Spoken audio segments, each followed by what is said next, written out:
Bem-vindo à estreia da terceira temporada do Escuta o Conselho, o videocast do CREMER. Neste episódio especial para o Mês da Mulher, vamos falar sobre um assunto extremamente preocupante: a violência contra a mulher e o aumento dos feminicídios no Estado. A violência de gênero é um grave problema de saúde pública e médicas, enfermeiras e demais profissionais também estão na linha de frente desse cenário, seja como vítimas no ambiente doméstico, seja como no próprio local de trabalho. Vamos discutir como essa violência se manifesta, quais são os sinais de alerta, de que forma isso afeta a vida pessoal e profissional das mulheres e que caminhos existem para o acolhimento, proteção e prevenção. Mais uma vez, recebemos especialistas para discutir temas fundamentais para a medicina, os médicos e toda a sociedade. Para falar sobre a temática, recebemos hoje Débora Coelho, psicóloga e psicoterapeuta de casais; Fábia Richter, secretária da Mulher do Rio Grande do Sul e enfermeira; Nélio Tombini, psiquiatra e psicoterapeuta.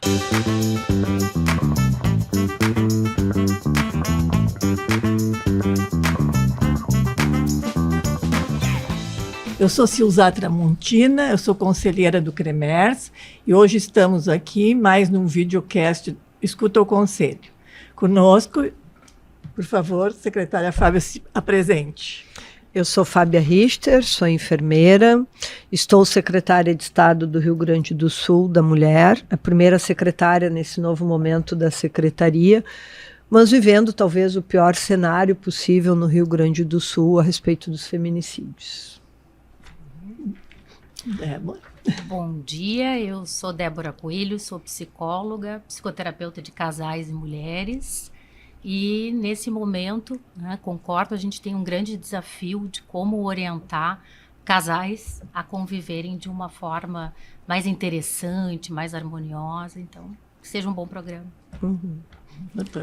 Eu sou Nélio Tombini, eu sou psiquiatra e psicoterapeuta e com muitos privilégios, que a medicina me ofereceu, a psiquiatria, e um deles foi trabalhar 35 anos na Santa Casa, fazendo terapia de grupo com os pacientes do SUS, que às vezes era quase que um comício, porque tinham 70 pacientes, 80 pacientes. Sempre trabalhei nas redes como psiquiatra, sempre achei importante levar ao público leigo esse conhecimento. Acabei desenvolvendo muitos vídeos, faço muitos vídeos nas redes falando sobre esse tema, porque o leigo entenda, porque não é nada do fim do mundo. E sou também responsável por uma clínica chamada Psicobreve, que a gente atende pessoas com nível econômico mais baixo, em psiquiatria, em psicologia, online, presencial. E eu escrevi um artigo para o meu grupo, eu sou formado em 72, quando nós fizemos 50 anos, que o artigo que eu escrevi chamava-se assim: A Medicina Me Salvou. Por quê? Porque em momentos difíceis da minha vida, eu já tive um câncer, atender pacientes me fez muito bem. Então eu queria dividir isso com os colegas que estão aqui nos assistindo. Se a gente gosta de gente, gosta da medicina, a vida fica muito interessante. Vou começar com uma questão, uma pergunta para iniciar a nossa conversa. Muitas vezes a violência começa de forma sutil, com controle, humilhações, chantagens. Quais seriam os sinais precoces da violência psicológica que as mulheres, inclusive as médicas, e outros profissionais de saúde, precisam aprender a reconhecer em seus relacionamentos? Débora. O primeiro ponto, eu acho que para quem é da área da saúde, quanto mais conhecimento tem, mais imagina que está imune ou que aquela situação de violência não vai acontecer. Ou que vai passar, ou que o parceiro vai... é um momento da vida do parceiro. Então, o primeiro ponto que qualquer mulher precisa ficar atenta nesse campo da sutileza é o que vem no convívio enquanto desqualificação. Críticas, julgamentos...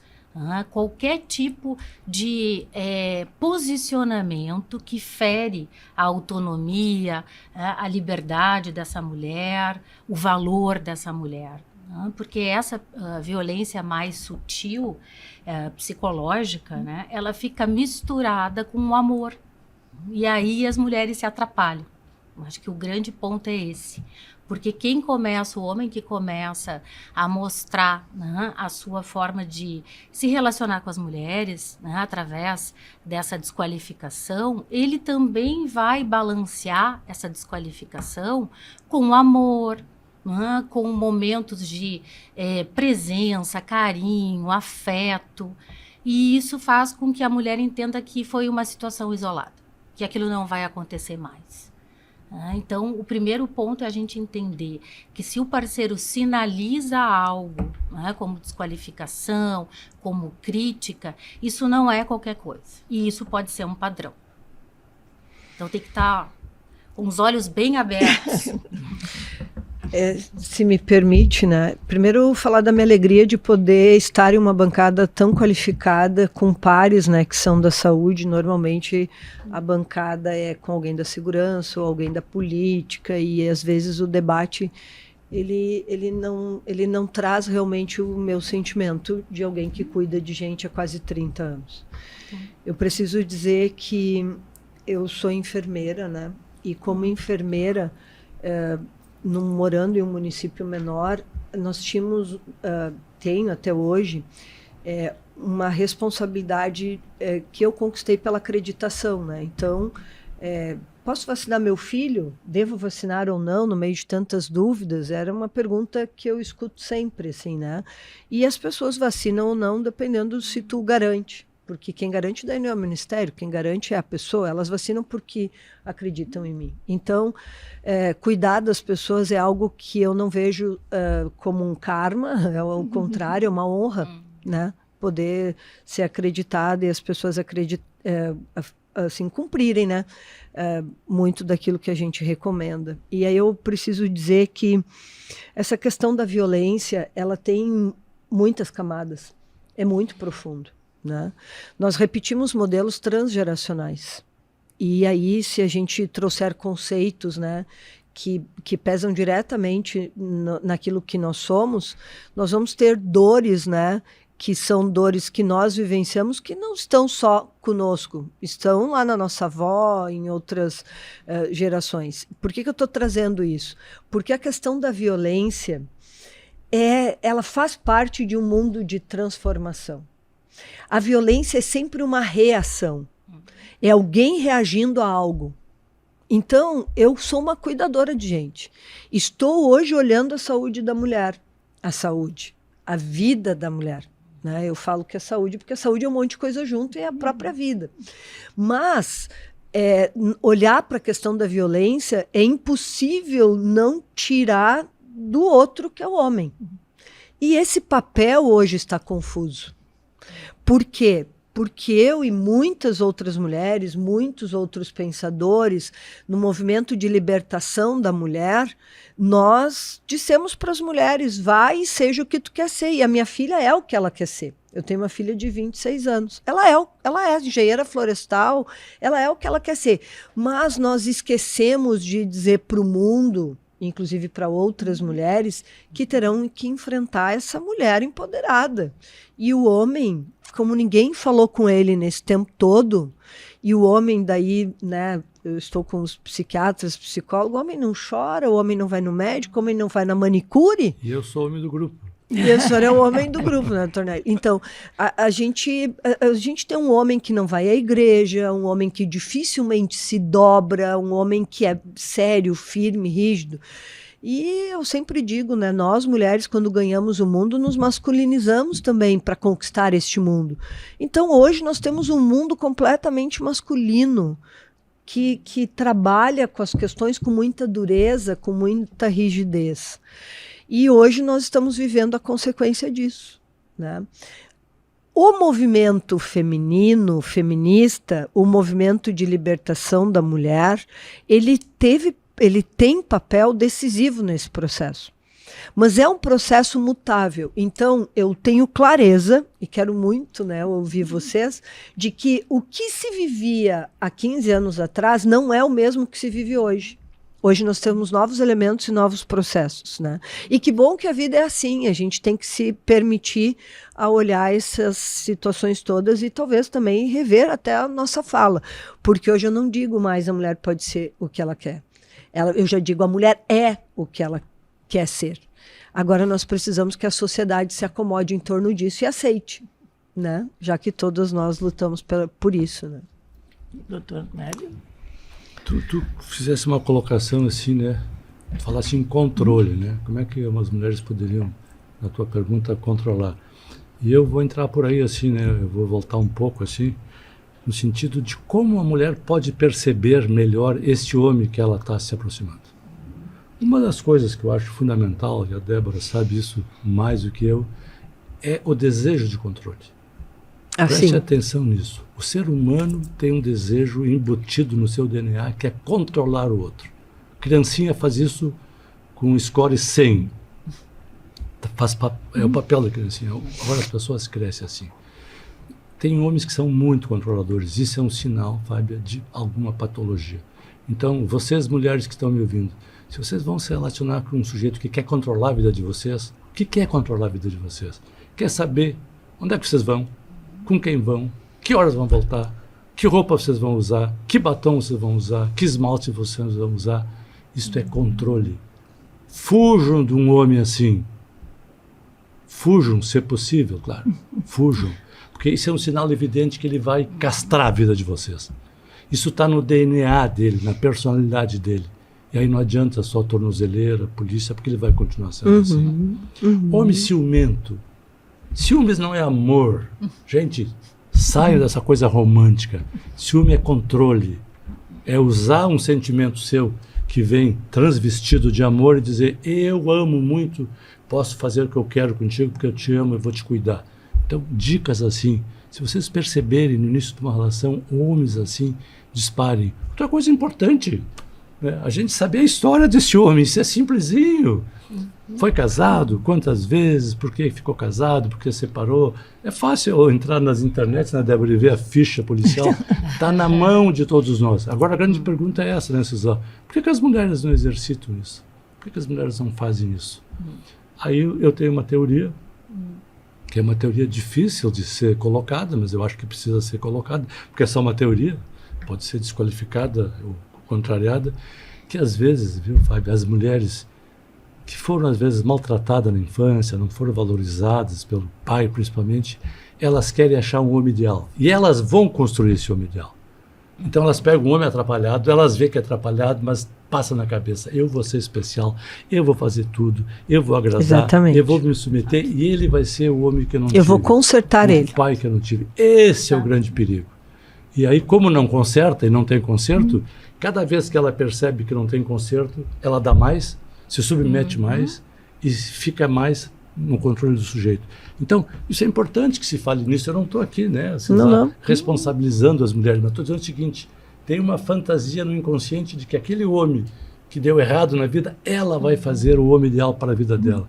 Isso é impossível. Nem nós, psiquiatras, conseguimos fazer uma pessoa, né, a Débora como psicóloga, agora uma mulher vai fazer isso. Esse é um perigo. O que eu estou dizendo para as pessoas que estão aqui nos acompanhando? Que isso não é algo que se resolva só com justiça, com tornozeleira, com prisão. Tem um componente subjetivo no imaginário das relações humanas que precisa ser olhado. Não estou aqui responsabilizando ninguém, precisa botar um. E é por isso que nós estamos aqui. Exatamente. A Débora, né? É por isso. Então, essa é a nossa proposta, de poder conversar, né, livremente, abertamente sobre essa questão. E eu acredito, né, Hélio, que tem o controle dos dois lados. Né, que é essa criação do dispositivo amoroso mesmo, do romantismo, né, tanto do homem que acha que controle é amor através do cuidado. Então, se essa mulher é minha posse, eu cuido porque eu amo, então eu quero saber, eu tenho direito de saber quanto ela ganha, o que faz com o dinheiro, o que faz com a liberdade. Né? E as mulheres também têm esse controle, que é esse controle do parceiro enquanto resposta emocional.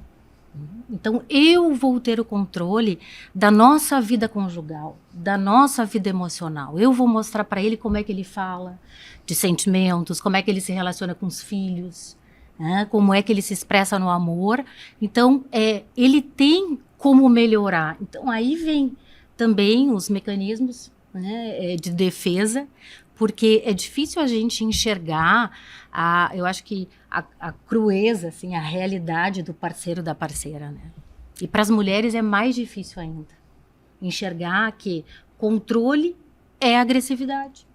E que os homens, eles têm um potencial e, claro, um incentivo cultural, sem dúvida, a expressarem a sua agressividade. Isso é um modelo social que se repete, né? Porque a família é considerado o primeiro grande patriarcado, né?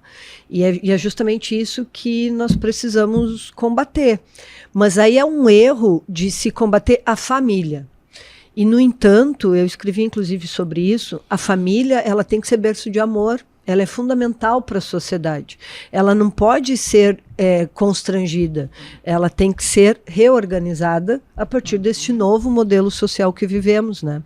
E aí isso causa uma grande confusão na cabeça das pessoas, porque aí a gente tinha lá antigamente um cara que saía para caçar, completamente forte, agressivo, porque ele tinha que voltar com aquela caça, com aquele bicho embaixo do braço, e ele chegava como um deus, e aí todo mundo servia ele, a mulher e os filhos, e ele chegava, se deitava na rede, e tinha que ter comida ali, e ele não buscava nem a madeira para fazer o fogo, né? Isso acabou, isso não existe mais, hoje todo mundo sai para caçar, né? Todo mundo sai para dar conta da caça, só que ele ainda acha que ele é esse centro, né? E aí a gente tem modelos nessa costura familiar de muitos distanciamentos, né? Cria uma grande confusão, né? E aí as pessoas reagem. E aí reagem dentro das suas experiências, né? Porque eu sou mãe de um menino e de uma menina. Eu digo sempre que eu criei o meu filho com a minha vivência de filha, de mulher na política, né? De enfermeira, que também não é uma profissão, que é diferente do médico. O médico te dá naturalmente status quo, a enfermagem não te dá isso, tem que lutar muito mais, né, para conquistar algumas questões. Então eu criei o meu filho com todas as minhas dores, os meus sentimentos. Eu costumo dizer que se levantar minha blusa eu tenho marcas que mostram na minha alma a minha dor. É impossível que eu não externe isso para o meu menino, né? Mas ele foi criado para ser gentil, para olhar para a mulher com igualdade, mas ele convive em todos os grupos sociais com outros modelos. Ele vai para a escola, para o intervalo, e eu me lembro bem, e quem está nos ouvindo talvez lembre, como que é o intervalo de uma escola. Tem muitos estudos que mostram isso. Os meninos não deixam as meninas jogar, as meninas ficam no canto. Ali está o patriarcado inserido. Eu acho muito importante que a gente traga isso.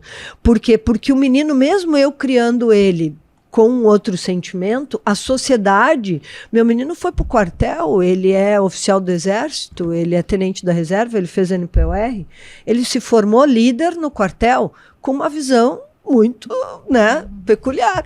Então, essas questões sociais reforçam o modelo arcaico, porque a sociedade ela não parou para refletir que ela precisa mudar os seus costumes. Então, quando a gente tem controle, também tem muito de um homem que sabe que os outros homens e as mulheres e a sociedade aí espera dele um modelo de homem que controle, um modelo de homem que saiba onde a sua mulher está e que não aceite de qualquer maneira que essa mulher saia plena e seja um sucesso. Porque daí significa que talvez ele não seja o sucesso familiar. E tudo bem ele não ser, né? Eu costumo dizer que eu tive que aprender a entender o jeito que o meu marido me ama. Porque o meu marido é um nerd de computador, ele é um cara sério, quieto, mas ele me ama, ele me cuida, ele é meu parceiro, ele é meu companheiro, ele não fala muito, mas ele age no meu cuidado e aceita com muita tranquilidade ser a pessoa que me olha enquanto eu apareço. Mas isso é raro. Raríssimo. E ele não foi a minha primeira escolha. Eu tive que procurar. Mas tu traz um assunto importante, né? Como cada um entrega o seu amor. Eu até escrevi no livro que eu presenteei vocês, A Arte de Ser Infeliz, tem um capítulo assim: como cada um entrega o teu amor. Tu descreveste muito bem o teu marido. que tu percebe como ele entrega o amor dele. Isso. Porque isso também é muito importante. Porque hoje em dia existe um esvaziamento das relações.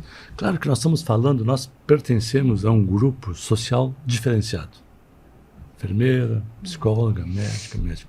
Então nós estamos num outro patamar, né? Pessoas que não chegaram e não chegarão. Eu não passei fome, eu não passei frio, eu fui para a escola, eu não apanhei em casa, meu pai não bebia, meus pais não brigavam, né? Ou seja, assim, então isso é importante que a gente diga. Sim. Né? Tem pessoas que não chegaram nesse patamar, eles carregam um sofrimento muito grande na vida e eles vão repicar, eles vão recriar esse modelo. Então nós temos também que saber a história de cada pessoa, né? A vivência de cada pessoa. Eu transito na minha área de trabalho, eu trabalho pela Moinhos de Vento, e eu vejo uma extrema pobreza, pessoas dentro de lixeiras catando coisas. E eu eu gosto de gente, isso me ajuda na vida, sabe? Isso me ajuda, eu gosto de gente. Eu também escrevi nesse livro, acho que no outro livro que eu dei para Clarice, que não deixa a vida te maltratar, tem um capítulo que diz o seguinte: mendigos também falam. O que eu quero dizer? Eu falo com os mendigos, eu me importo com as pessoas, eu escuto eles, a vida deles.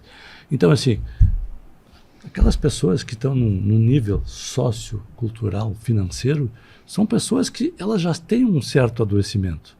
Elas não vão alcançar essas nossas reflexões, como tratar uma mulher, Sim, elas não vão alcançar, não vão.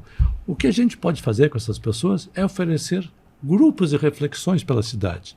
Tu que trabalha na área da saúde, por exemplo, por que os AAS têm tanto sucesso? Os AAS têm mais sucesso para tratar os alcoolistas do que nós psiquiatras. Sim, exatamente. Eles têm mais sucesso. Por que os narcóticos anônimos têm sucesso? É pelos grupos.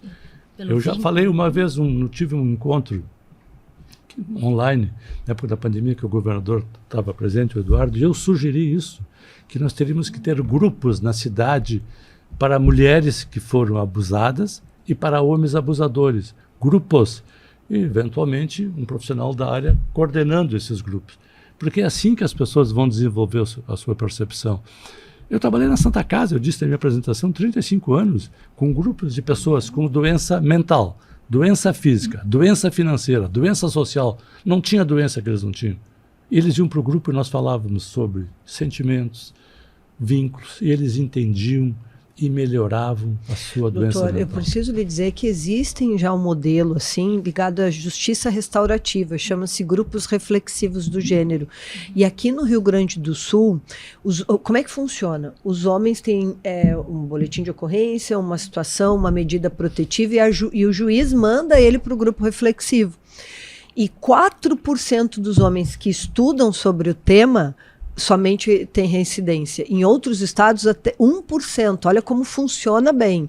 São homens que são escutados e que escutam e que fazem reflexões. Exatamente o que o senhor está falando. Mas é isso que tem que ser feito.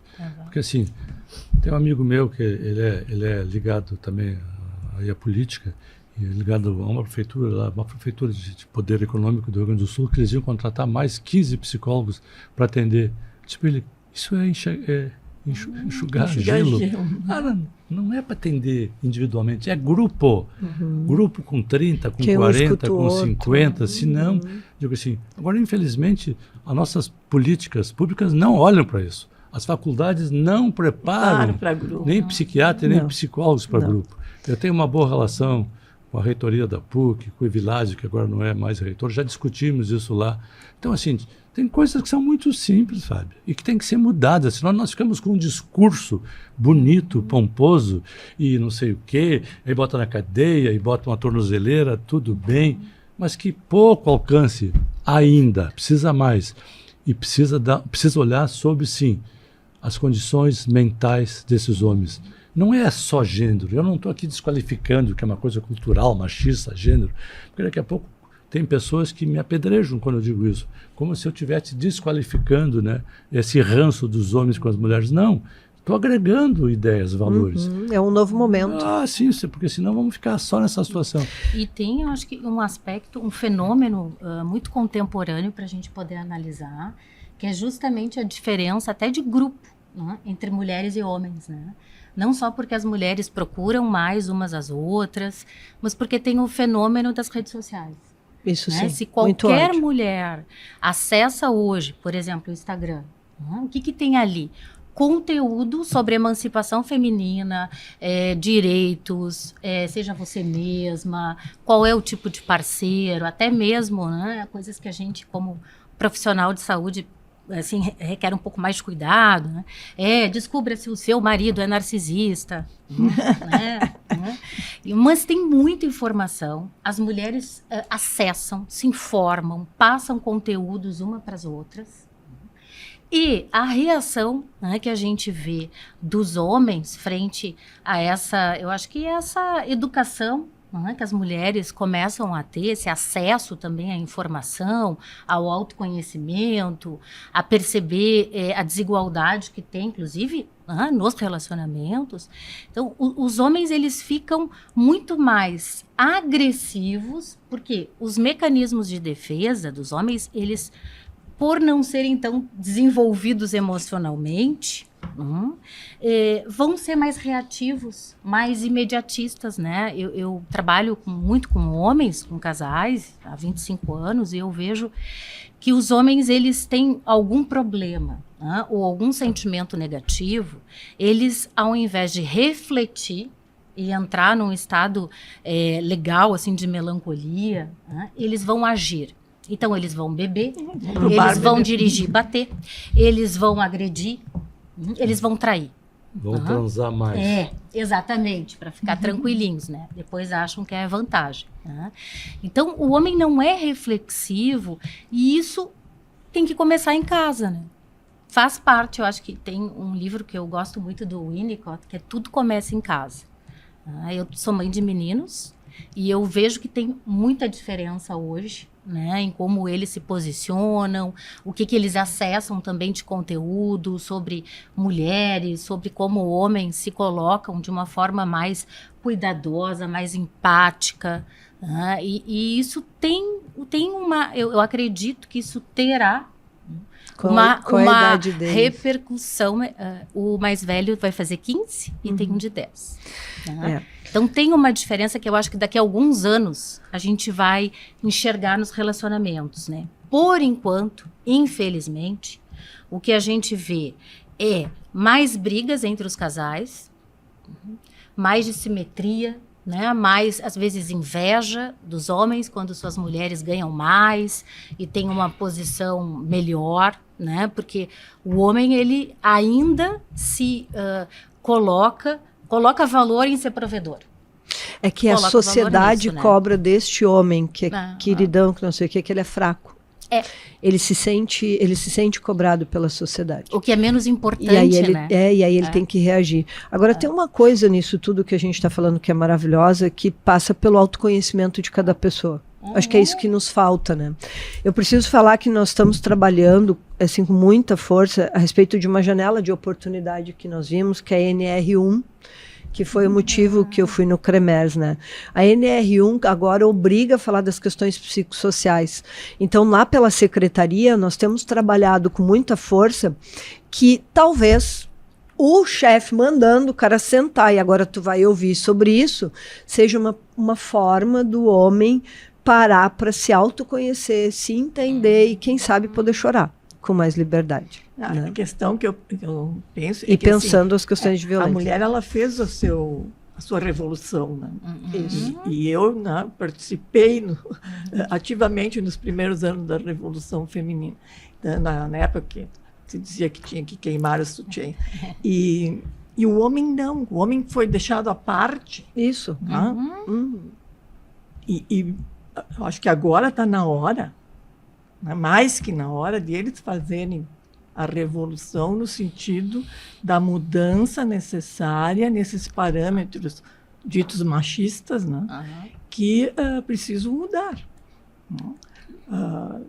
Até para a gente não ter uma carnificina, né, que parece estar acontecendo com as mulheres, ter uma vida mais saudável.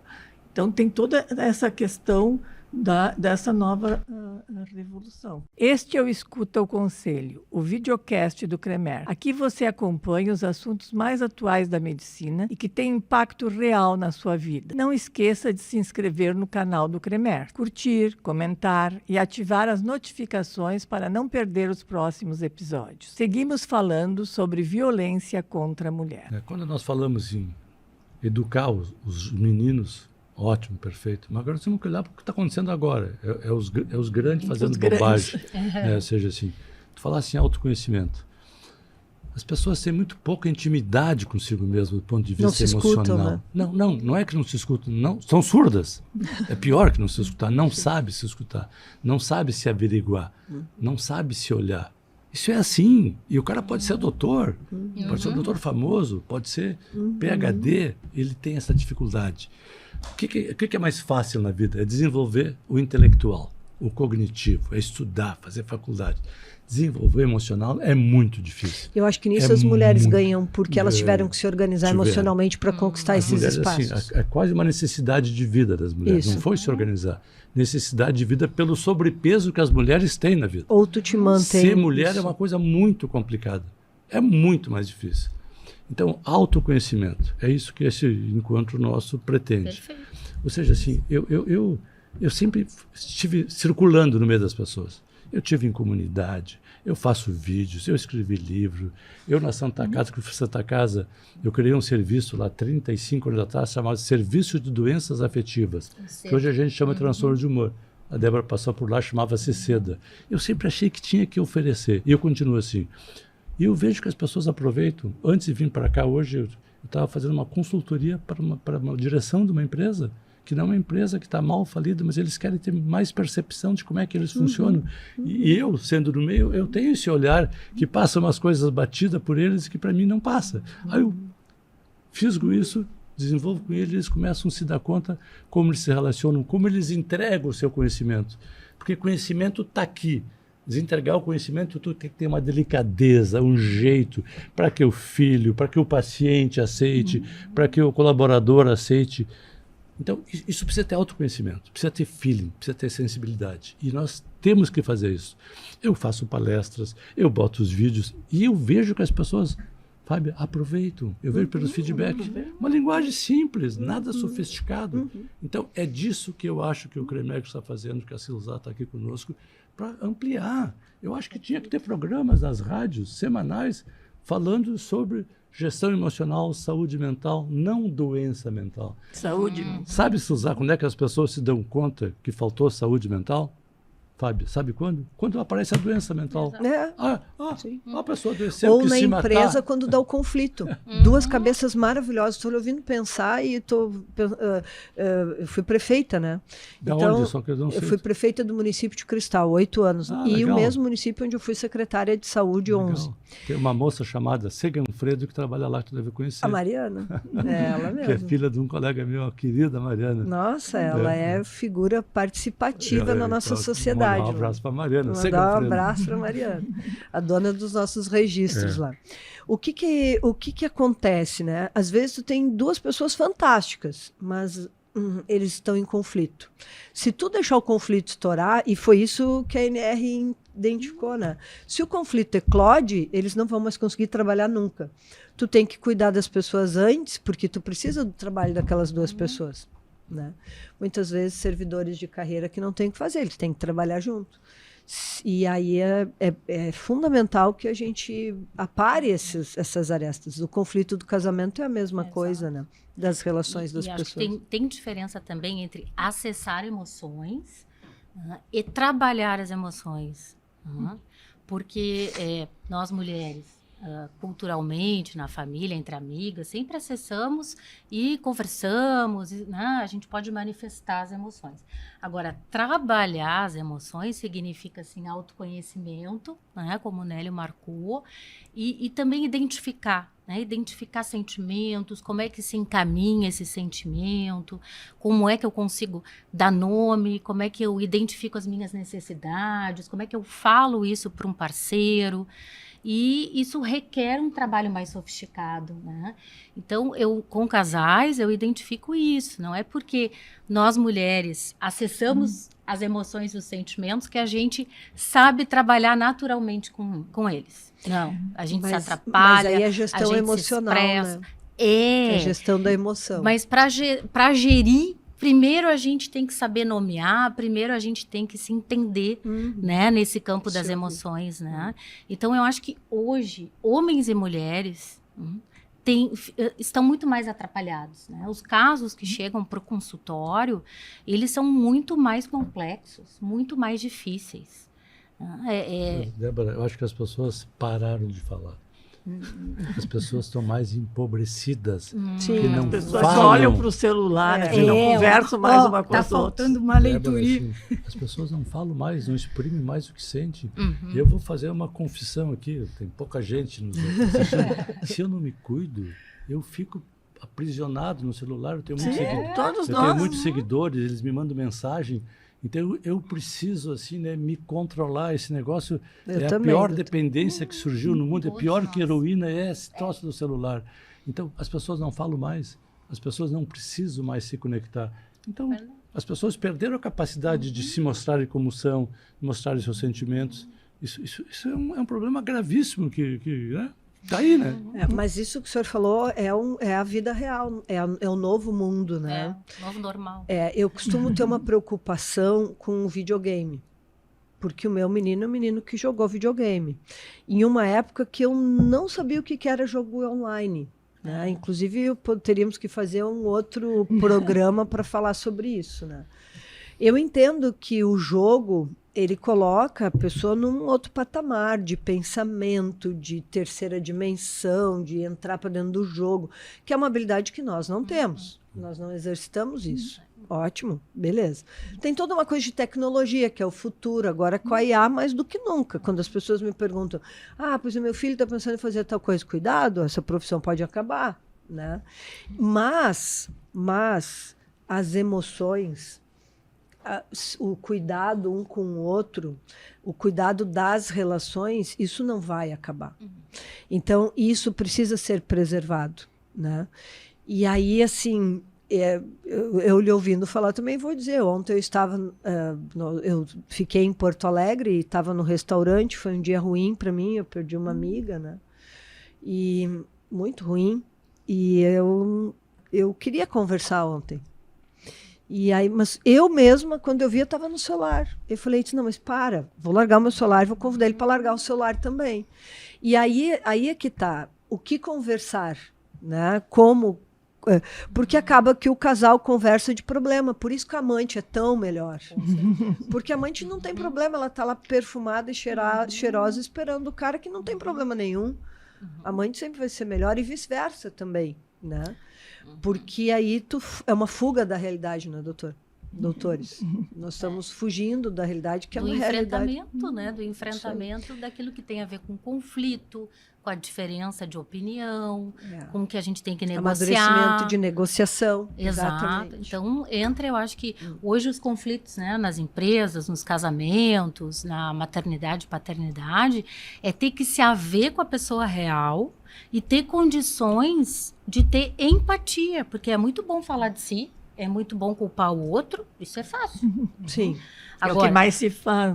Agora, a gente conseguir ter esse manejo das emoções de si, para poder acolher, cuidar do outro, também requer assim, uma mente um pouco mais sofisticada. Né? Tu falasse assim, né, que tu é cuidadora. Nós todos somos cuidadores. E quanto mais nós conseguimos expandir no nosso meio esse cuidado, ajuda as pessoas. Nós temos uma clínica, que eu já falei aqui, que é Psicobreve, que meus 3 filhos são da psicologia e fazem parte do grupo. Então a gente se reúne uma vez por semana para discutir coisas administrativas. E eu sou mais experiente, eu sou mais hábil, eu sou bom de conversa. Esses dias meu filho me dizendo para mim o seguinte, porque parece que tu é o dono da verdade.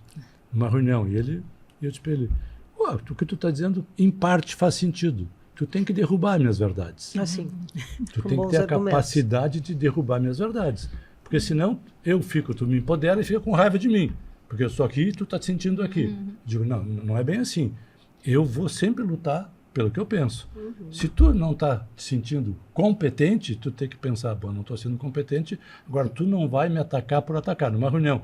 Tanto é que tu mudou teu semblante, tu ficaste brabo quando eu disse isso. Isso é intimidade, isso é amor, isso é oferecer reflexões. Isso pode ser na empresa, isso pode ser em qualquer lugar.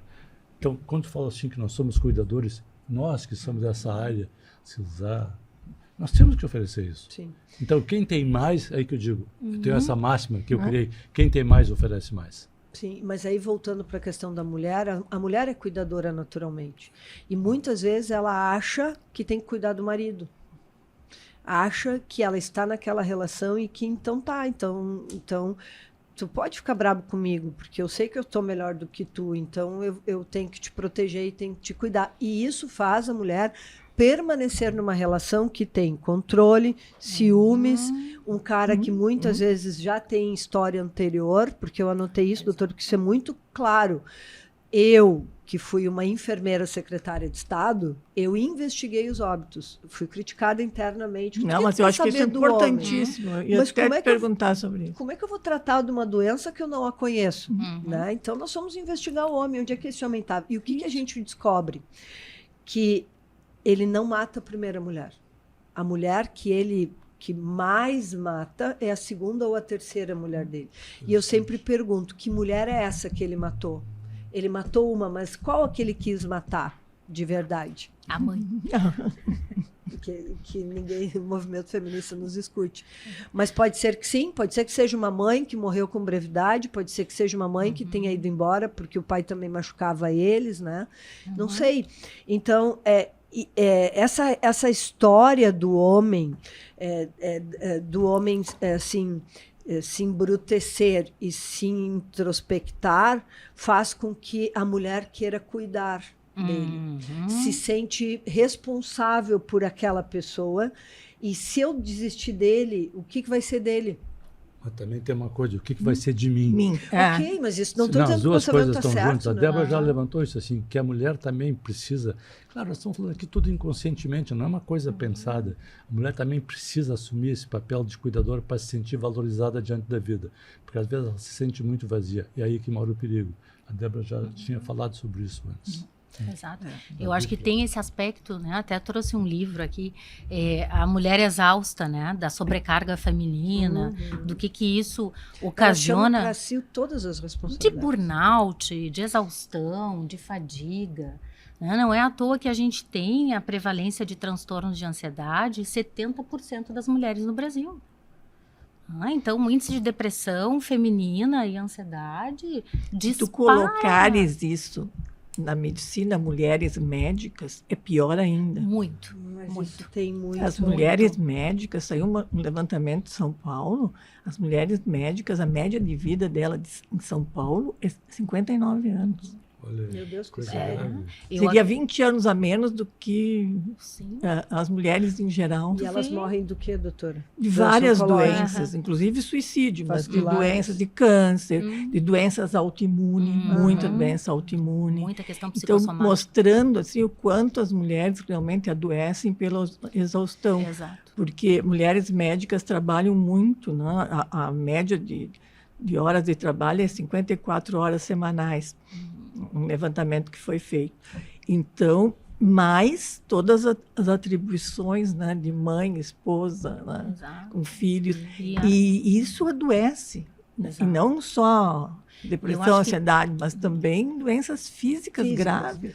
E eu acho que tem uma cultura também, né, na medicina, que é de não acessar a vulnerabilidade. Né? Não, Se o eu médico tenho não que pode ser- adoecer, é feio exato, adoecer. né? Se eu sou a referência, se eu sou aquele que vai salvar a vida, eu não posso entrar em contato com sentimento, pro porque isso enfermeiro atrapalha o também atendimento, pesa a enfermeira também. Né? Então, esse lugar da vulnerabilidade, ele é muito difícil, por mais, por exemplo, que mulheres médicas busquem psicoterapia ou atendimento de casal, ainda poderiam buscar mais, né? Porque tem uma onipotência, eu consigo sozinha, eu me viro. Né? O que apareceu nessa pesquisa que não vão fazer terapia porque não tem tempo. Ah, claro. Mas tem uma coisa que eu quero também fazer uma meia-culpa aqui.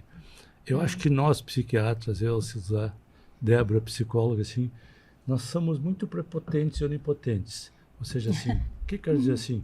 Nós temos o saber e os pacientes que vão lá tirar esse saber, esse conhecimento de nós. Acho que nós oferecemos muito mal o nosso produto. Até pouco tempo atrás, tu ia fazer uma terapia, podia durar 1 ano, 2, 5, 10. Se uma terapia dura 10 anos, eu, Nélio Tombini, que foi mal sucedida. Eu também. Não pode uma terapia durar 10 anos. Foi mal sucedida, esse é um exemplo. E tem pessoas que ficam muito felizes de contar isso publicamente. Eu ficaria com vergonha. Então, estou dividindo com os colegas aqui. Então, também, nós passamos uma ideia, nós profissionais da área da saúde, que o tratamento é a longo prazo, não tem comprometimento. Antigamente, se usar deve saber disso, se um paciente, quando eu era mais jovem, me perguntasse, doutor, eu vou melhorar? A orientação que eu tinha dos meus supervisores é tipo assim, não sabemos, vamos ver. Tu imagina se eu vou... não, quem vai investir? Mas olha, Fábia, hoje, mas era assim. era assim, Fábia, né? hoje se um cara me pergunta isso, doutor, eu vou melhorar? Eu digo assim, mas claro que tu vai melhorar. O que Isso tu vai aí, fazer aqui? Se tu não vai melhorar, tu vai fazer o quê? Jogar teu dinheiro fora? Mas nós nem falávamos isso, era quase que uma orientação da subjetividade do tratamento. Então, nós, muitas vezes, não procuramos dar o tratamento porque nós não nos colocamos, evidentemente, de uma forma mais assertiva, como agentes de mudança. Exato. Eu, às vezes, faço combinações com os pacientes que estão em dúvida. Até também trato casais. Vamos falar 10 vezes, 10 encontros. Depois a gente para e vê se teve resultado. Exatamente. Se seguimos ou não. Para saber o seguinte, esse negócio pode ser curto. Sim, investe nisso que vai dar Então, tudo certo. esse é o meia-culpa que eu estou fazendo. De pra- divulgar isso, né? Até Mas eu porque penso é uma exatamente. demanda contemporânea. As pessoas também querem, né, tratamentos mais enxutos. É importante a gente informar como é que funciona o tratamento, que resultados tu vais ter aqui, né? Por que a gente vai trabalhar dessa forma, que aí a gente sai desse lugar assim, de suposto saber, né? Sem colocar o paciente como alguém que a Mas- gente está desenvolvendo ao mesmo tempo. Muitas que a vezes o gente se paciente está com um desenvolve, problema né? seríssimo no aqui e agora, hoje, né? E aí se pensa toda uma reflexão sobre a infância. Não, a gente tem que centrar no problema de hoje. Não? Eu vejo crianças e adolescentes, não? E por consequência, as suas famílias. Né? E vejo muito hoje as expressões, os sintomas das crianças e adolescentes tendo a ver exatamente com isso, a falta de olhar da mãe. Mãe não tem tempo, o pai é ausente, né? Qualquer reclamação ou choro desde bebê dão o celular, né? Porque aí se livra do compromisso, porque educar dá trabalho, dá muito trabalho. Então, tem todas essas questões, assim. Eu vejo, assim, as perguntas que eles me fazem, e muitas vezes me ligam, muitas vezes me mandam WhatsApp, porque dificilmente eles ligam, né? Eles mandam WhatsApp de Mais voz. fácil. É coisas que eles tinham que perguntar para sua mãe e para o seu pai, não para quem tratar, não, psiquiatra. Mas eles não têm essa Referência. possibilidade. Sim. As mães me ligam se usar. Eu me lembro de um caso, ele quer trazer as gurias para transar aqui em casa. E eu disse, não, ele está furioso. Ele disse que tu ia deixar. Aí eu Baleada. disse, como assim? É a tua namorada? Não é namorada. Eu digo, tu tem uma irmã de 12 anos, como é que tu vai levar as mulheres, né? Uma, depois outra, depois para dentro da tua casa? Não pode. Ele disse, não pode? Não pode. Tá. Mas aí Porque- aparece uma mãe fragilizada, né? Que ela Que precisa não De outra soube. mãe. Precisa de outra mãe É. que és tu. Tipo, me orienta que eu não sei lidar. Mas aí eu preciso defender a família. Nós vivemos também nas redes sociais e vários movimentos políticos, movimentos segmentados, né, das diversidades, que há uma destruição e desvalorização da família. E eles recebem essa mensagem. Por que mesmo que tu tem que ouvir a tua mãe? Esse seio familiar nem é tão importante. A gente volta à minha preocupação original, que é uma deturpação de algo tão valoroso para a sociedade que é a família. Eu preciso pegar um gancho, porque nós temos nos serviços de proteção da mulher, que aqui no Rio Grande do Sul, nós estamos fazendo uma grande construção, né, de uma nova rede, de um novo formato. Tem os CRMs, que é o Centro de Referência da Mulher, que é para proteção da mulher. Ele não fala com o homem não entra. Eu cheguei e comecei a dizer, mas nós não sei conversar com o homem.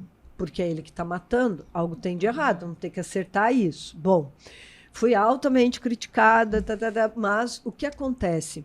A mulher, ela refere nesse centro, será que alguém não podia falar com o meu marido? Sim. Será que alguém não podia falar com ele? Por quê? Porque ela denunciou, ela foi na polícia, ela fez boletim de ocorrência, ela saiu da sua casa, mas esse cara, se ninguém conversar com ele de jeito, né, direito, empaticamente, esse cara vai seguir me perseguindo, porque ele cada vez vai ter mais ódio de mim, porque o que tem de mais forte é o ódio. Então, isso é um modelo que nós precisamos travar com uma outra lógica, dizendo de que, ok, nós chegamos até um momento onde tudo isso que fizemos foi muito bom do movimento feminino e feminista. Bom, aqui, a partir de agora, tem outras coisas que também precisam fazer parte desse modelo. E para mim, que sou da saúde nesse momento, a saúde tem que se comprometer. E é preciso trabalhar as relações dos casais. Porque isso desencadeia nos filhos, né, doutora Zezé, a gente falou sobre isso, né, no programa que fizemos. Isso desencadeia nos filhos, nas mulheres e nos próprios maridos doenças clínicas físicas. Né? Deixa eu trazer aqui uma situação que eu me preocupei com os homens. Há 3 anos atrás eu fiz um projeto voluntário junto com a juíza Madiele, que é responsável por projetos borboletas. Figura incrível. Eu fiz um projeto lá junto com ela. Eu atendi durante 6 semanas 20 homens em grupo. Eu fiz 3 grupos, né, 3 grupos, duravam 6 semanas, 1h30, para falar sobre esse papel dos homens. Eles foram convocados compulsoriamente, chegaram lá muito brabos, né? Sim, e aí, eles são dos 6 encontros, os 2 primeiros eu tive que amansá-los. E assim, depois eu tinha que dar um atestado lá para o serviço deles. Então, eu tive essa experiência com 60 homens. E eles não melhoraram depois com o tempo? Eu vou te dizer só uma coisa. Assim, eu tenho questionários que eles preencheram em relação a essa experiência deles. Mas eu vou dizer uma coisa assim que me tocou profundamente. O meu filho que estudava psicologia foi o meu coterapeuta, só homens. No final de cada grupo eu dizia, pessoal, hoje é o nosso o último grupo, eu agradeço muito, eu fui aplaudido em pé em todos os grupos. Então, preciso dizer mais do que isso. Não, os homens no início, também querem. ou seja, assim, mas o que eu percebi? Os conflitos do casal, muito uso de drogas, mulheres usando drogas, também, tipo assim, o cara com uma medida protetiva, a mulher chamando ele lá para ir na casa, ele disse, não posso ir, não, vem aqui, eu quero te ver, vamos transar. Chegava lá, bebia um pouco, ela chamava obrigado, o cara ia preso. Ou seja, assim, agora eles não têm percepção disso, eles são muito empobrecidos, esses homens que eu acompanhei. Mas assim, todos eles saíram de lá com alguma coisa nova na cabeça. Então, isso que tu dissesse, não, o próximo passo é esse, tem que trabalhar com os homens.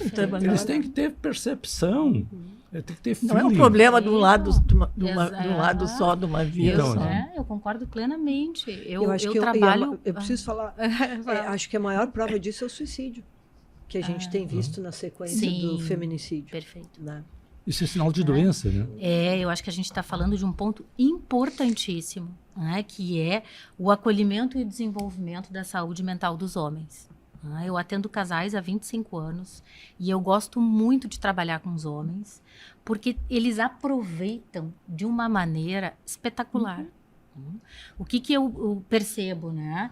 É uma dificuldade em gerir com todas as emoções, uma repressão para poder lidar com sentimentos mais difíceis, né? Tristeza, ansiedade, o ideal de fracasso. Eles não foram treinados a isso.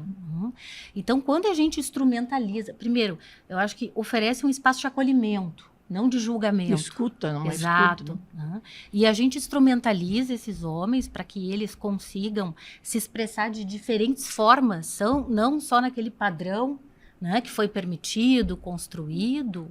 Eles evoluem muito, né, e se tornam realmente mais interessantes para suas parceiras, né?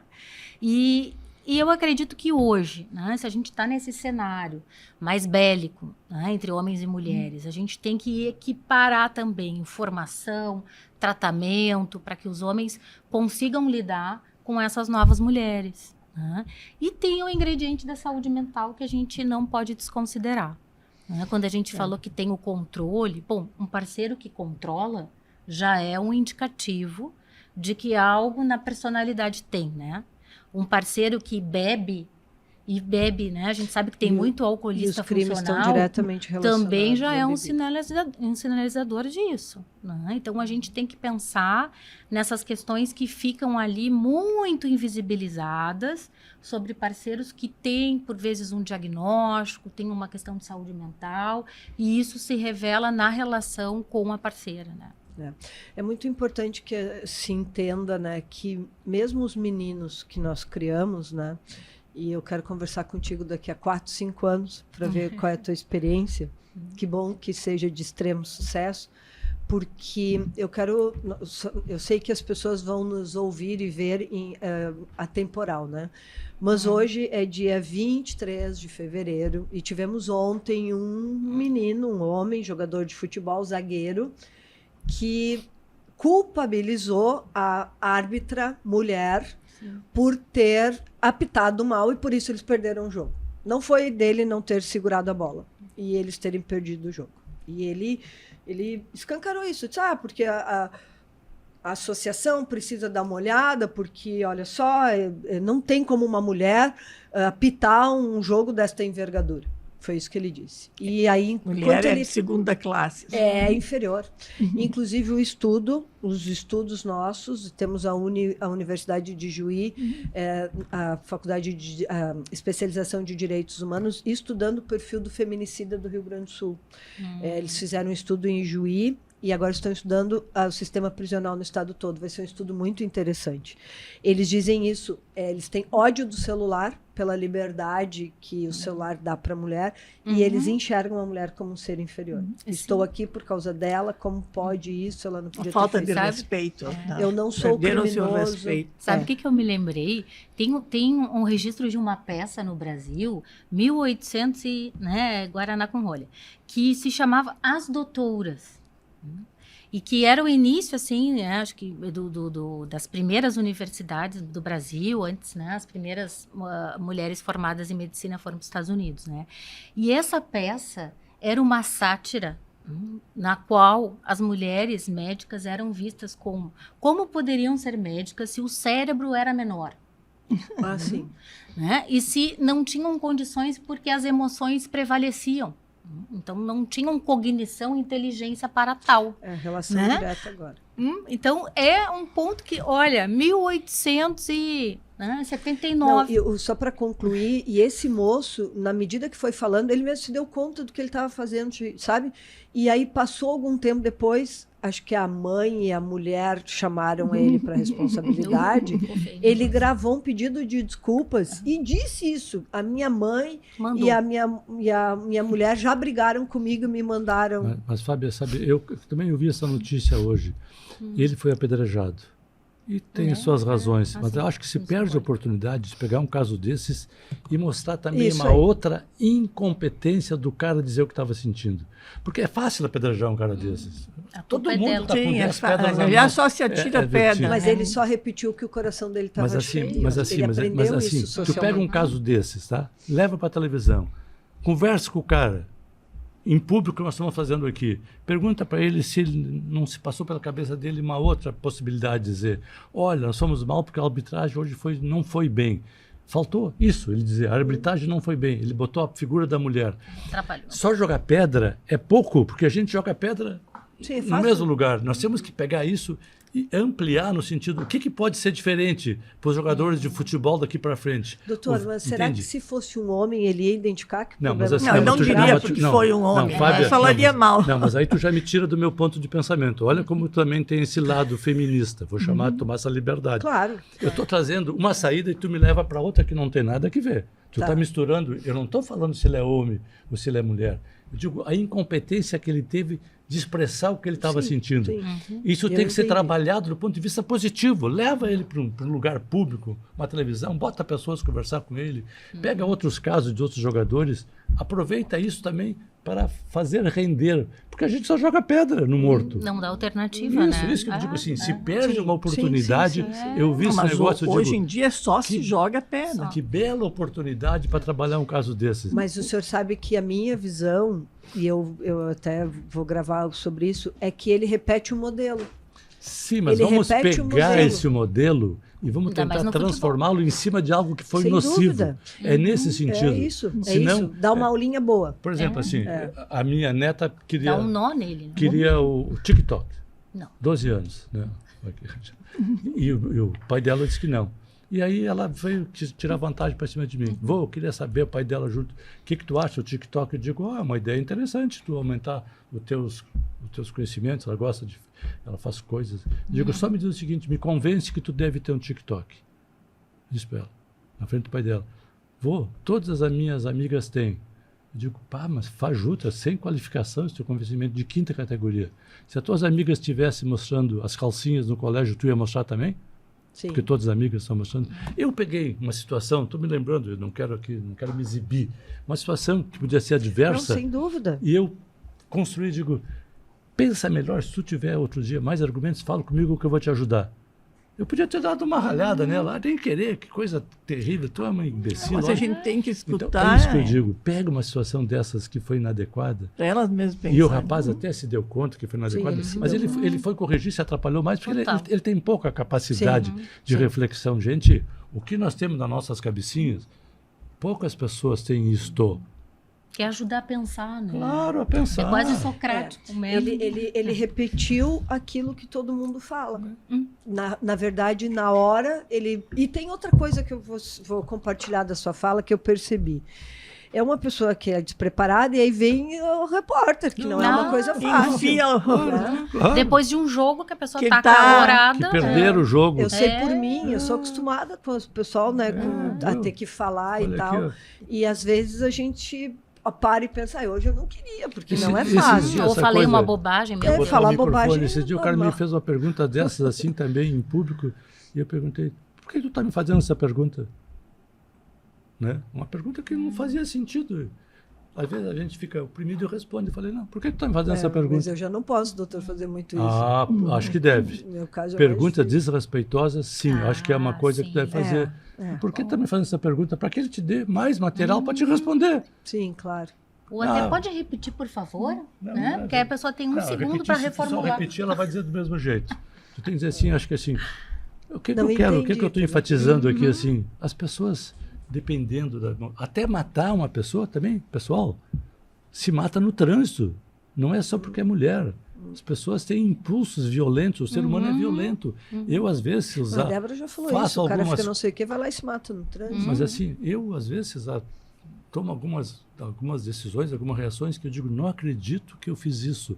Não prejudica ninguém, mas eu fui impulsivo, sabe? Eu não controlei minhas emoções. Eu que sou do ramo. Esse é o meu maior desafio. Viu? Então agora Pessoal. tu imagina uma pessoa que tem esses impulsos, que fica violenta, ela pode matar sim, e mata toda hora, gente. E acho que a gente está falando frente à frustração. A pessoa foi frustrada, ela não tem recursos mentais para lidar com o não da mulher, não isso eu acho quero. mais sério. Uhum. Isso E Não aí, é só com a mulher, isso é com tudo.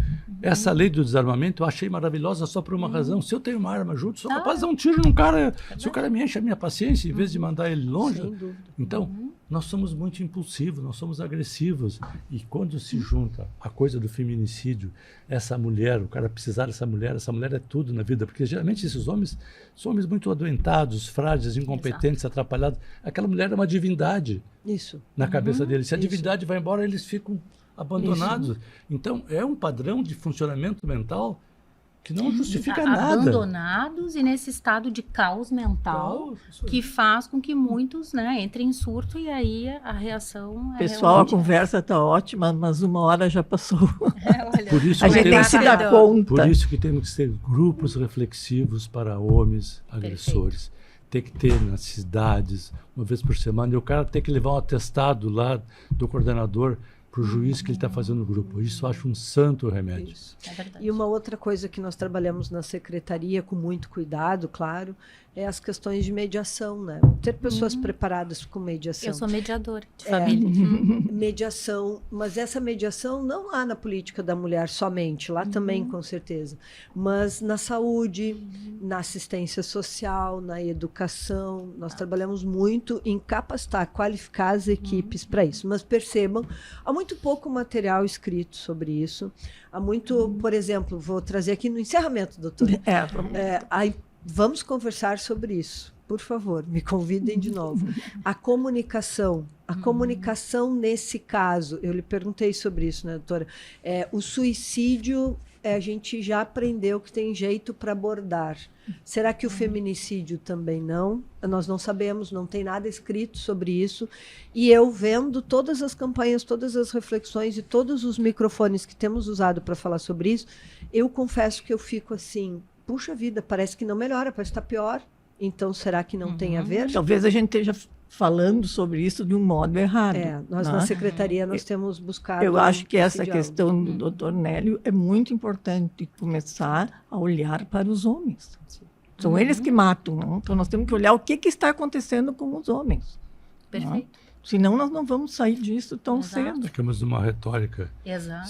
Antes de terminar, se as pessoas que estão nos assistindo gostam de sistemas de gestão emocional e saúde mental, eu dei de presente aqui para cada um da mesa esse livro, A Arte de Ser Infeliz, que é a competência que nós temos para fazer a nossa vida sofrida e difícil.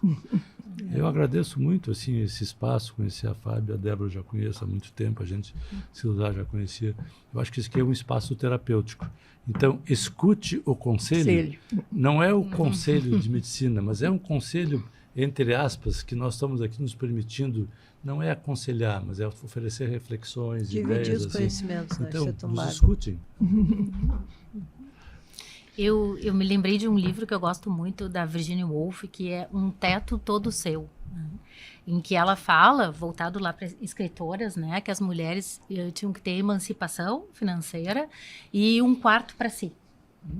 Então, essa ideia, vamos pegar mais no subjetivo, né? Um quarto mental para si, para também se organizarem, se reequilibrarem, tomarem um fôlego, porque mulheres, por natureza, se entregam mais, se envolvem mais com as demandas de trabalho, demandas da família e esquecem de si.